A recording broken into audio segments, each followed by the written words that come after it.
Hey guys, B-Man Dan here with We Say Bees.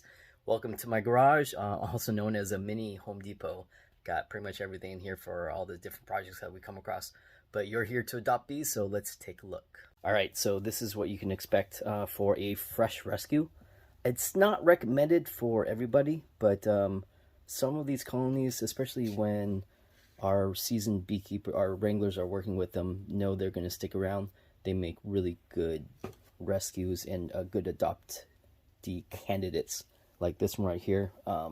Queen confirmed, rock solid, great brood pattern. We take labels, we take notes of all different projects that we have. And then the important part is we're monitoring them at night to make sure they're going to stick around. We want them away from the elements so they have a chance to reset, especially during a bumpy car ride. Now the thing that you're going to need, so we use screens like this, and this is molasses that we use to feed them. And what you're going to need to do is do the same thing, but you don't need molasses, you just need sugar, water, syrup of some sort. But mason jars work great. You need to pop a bunch of holes like this, dead center or all the way around. Anything's fine. Don't make it too big, otherwise water is just going to gush out. Don't make it too small, otherwise nothing will come out either.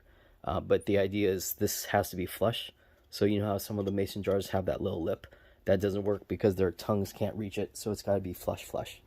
So I prefer, in general, 50% sugar in there, and then you top it off with water.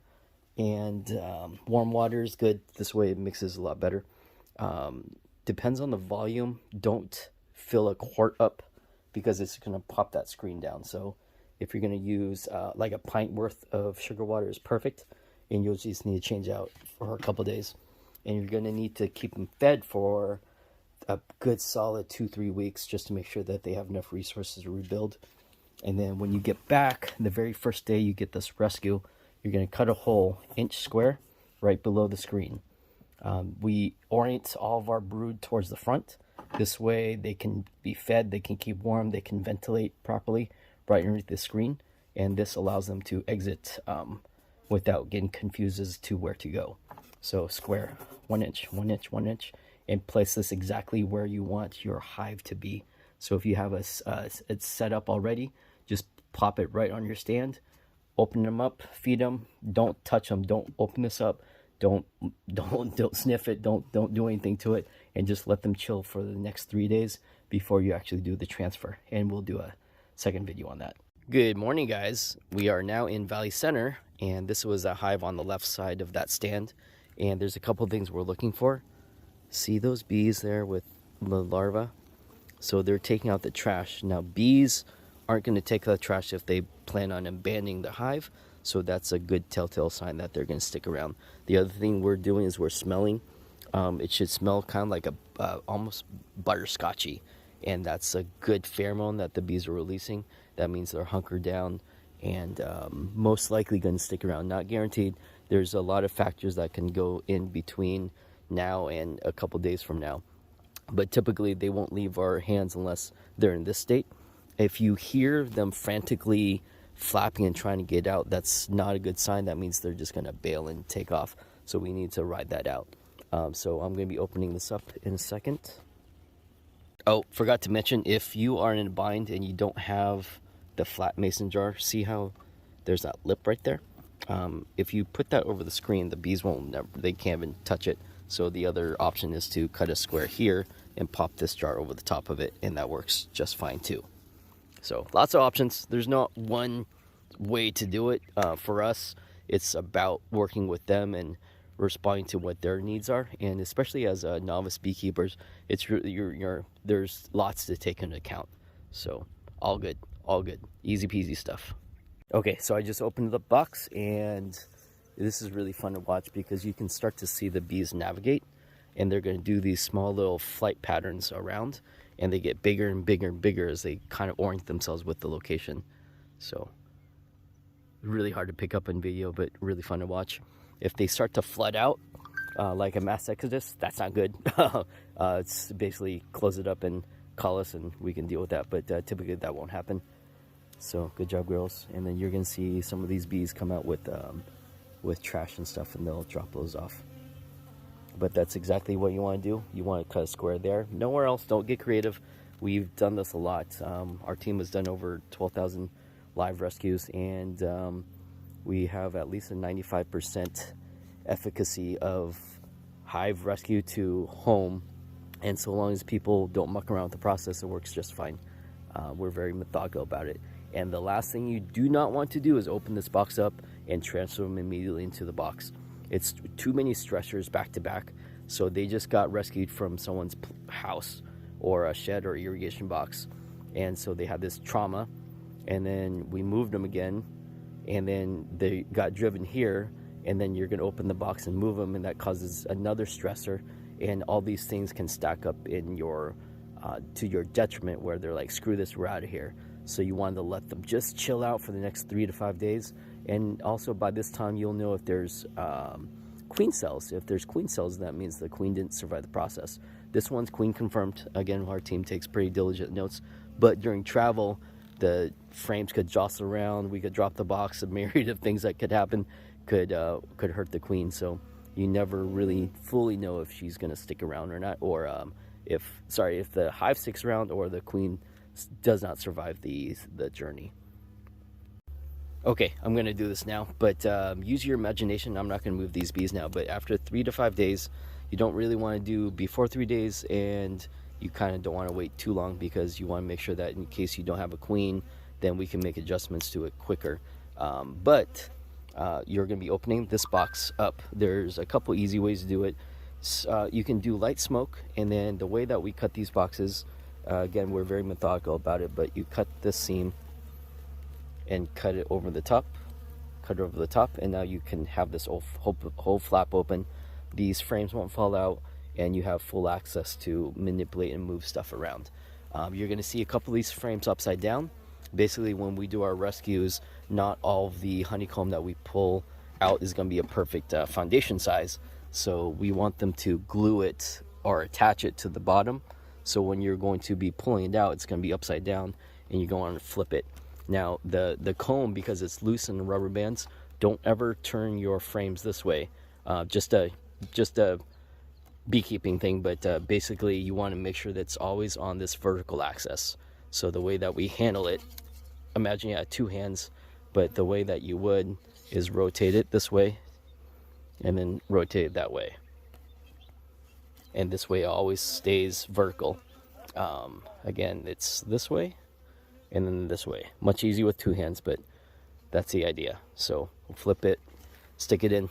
Now, other huge pro tip is it's the human tendency to project what we think the bees require, but whenever they move into a new place, a roof cavity, irrigation box or something, 90% of the time they're going to pick a corner and ooze out into it. So in these frames, you're going to see that we are very methodical about our orientation.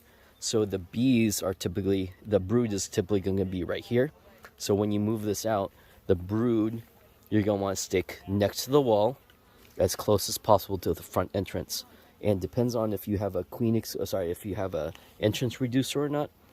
So this entrance reducer is here, which means this is where I want my colony, because I want them to be able to defend themselves really well by making sure that they have full concentration of the workforce here versus this back corner, which means they have to cover all of this.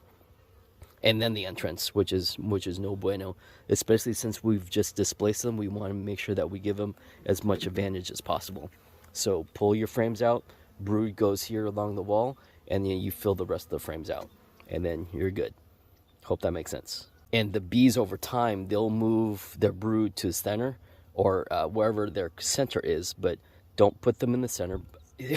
Don't put them in the center of the box, because that means they have a lot more stuff to account for, and also temperature. Just like any creature, if you have their back against the wall, it's a certain level of comfort where you only have a couple of ways to need to protect, and which is just going to be that hole right there. Otherwise, it's just too much and too many factors and variables that work against them. So you want to make this as smooth and clean and efficient as possible for the bees to recover from their last traumatic experiences. Now, the most important thing for the next couple weeks is going to be feeding the bees. They need to be fed heavily for the next 2-3 weeks. I like a 50-50 syrup to water ratio.